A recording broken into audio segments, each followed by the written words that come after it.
pretty good from she rise. But put it on so good and make she shake how she dies. Smile upon her face, we know she pleased with desire. Coming around to me,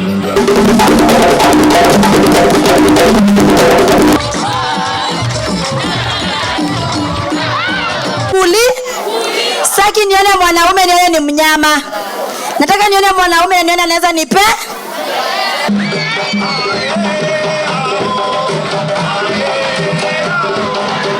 Chop chop and penda hii and penda that. Slaba tiende chop chop. Kutade, ina dudeda. Nina gana mwa, anamba na la.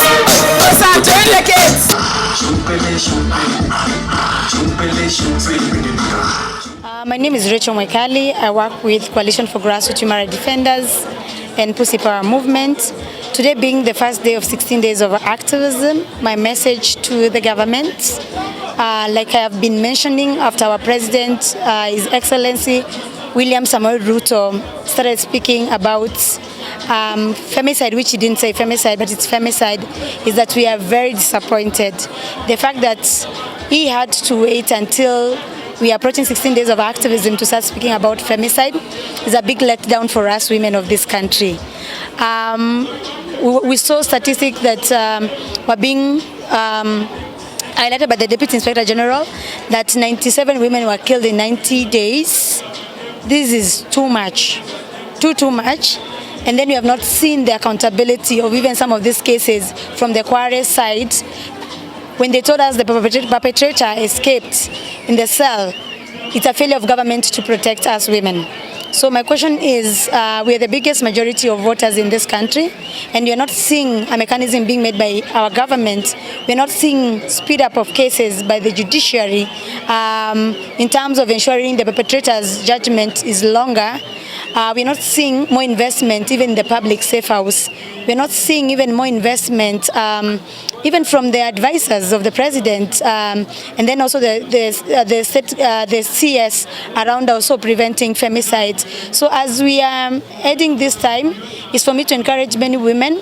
We are going to host a big protest on 10th of December on ending femicide. It's a big disappointment that today our comrades went on the streets to say we are tired of femicide, and they were tear gas, which is a criminalization of civic space. As part of the movement, and we are hosting a big event in Madare, it will stand in solidarity with the women and the families of our loved ones that have been lost through femicide, the survivors, the children also have been killed, but at the same time to say also women's life are also human rights.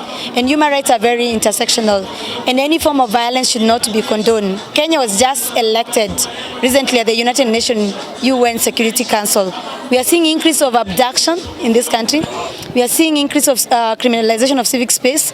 We are seeing a lot of governments now being more right-wing, which is going to put a lot of our lives in danger, because it means even women, when it comes also in preventing unsafe abortion, and it comes in preventing teenage pregnancy, the government mechanism is not going to protect us. So it's also reaching out to the public to stand with us, women of this country in our own diversity, and the girls of this country, to ensure that our government as right holders and to the duty bearers, they're able to deliver from accountability point of view what they had promised.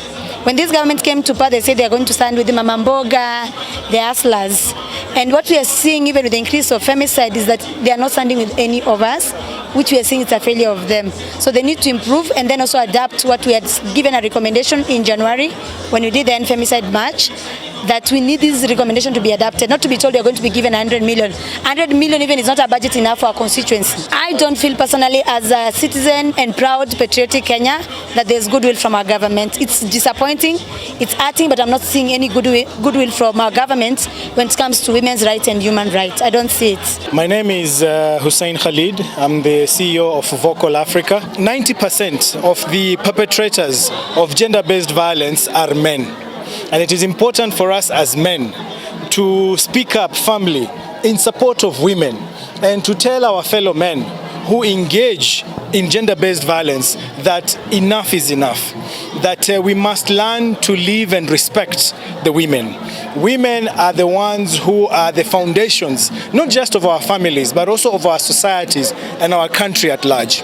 So it is very important that we as men make sure that they are given the priority that they deserve so that they can play their role. No society can progress if women are put on the sideways. No society can progress if women are left on the periphery. It is extremely crucial. If we as men want to progress, if we as men want to see this country moving forward, that we give women an equal opportunity so that they can also participate in the development processes. Gender-based violence highly contributes to the sidelining of women. Gender-based violence highly contributes to the disenfranchisement of the entire society, because when a woman is affected, when a woman is violated, then it's not just the woman who suffers, it's the children, it's the husband, it's the entire society. My name is Catherine Nyambura, Director of Programs at the Athena Network. And as we begin the 16 days of activism, I would like for the government and all of those who are responsible to take the crisis, the urgency of femicide cases in this country seriously. Across the world, 1 in 3 women experience gender-based violence, physical intimate partner violence, emotional violence, and worse crimes like femicide. So we would like for this day to be a day where we start seeing commitment in terms of action, in terms of prosecution of perpetrators, and in terms of us seeing accountability in terms of enforcement of laws. We have enough laws in this country. What we need is action. My name's Rose Ayere. We are starting our first day of the first day of 16 days of activism against gender-based violence, feminists, and killings. We are so sad. Like a woman, I'm so sad. We are experiencing so much. We are so sad and we are so sad. And we are saying no. We are saying no to any sort of violence. Be it gender-based violence, be it what. All the violences. We are saying no to them. We are going to make it harder for any person who will be found.